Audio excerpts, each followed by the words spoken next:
સરદાર સરોવર નર્મદા ડેમની જળ સપાટી 135.87 મીટરે પહોંચી છે। ત્યારે નર્મદા ડેમના નવા નીરના વધામણા કરવા ખાસ તૈયારીઓ કરવામાં આવી છે।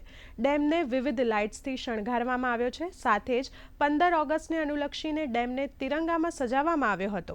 લાઇટિંગ્સના કારણે નયનરમ્ય દ્રશ્યો સર્જાયા હતા, જેને સહેલાણીઓએ કેમેરામાં કંડાર્યા હતા।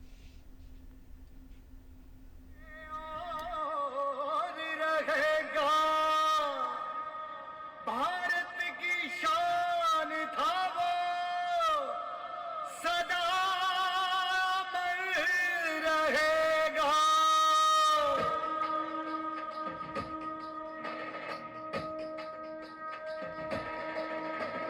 सबसे ऊंचा है, सबसे शानदार, जो हो पुरुष है हमारा सरदार।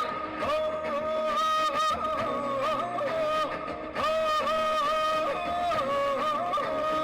औलादी जिगरा मजबूत था वो, इस धरती माँ का सपूत था वो, किसानों का अपना सरदार था वो, हुकूमत पर तेज सरदार था वो, देश को जोड़ शिल्पकार था वो, सोमनाथ का जीर्णोद्वार था वो, फिर आज उसका झुका रहे हैं हम, उसे अंबर से ऊंचा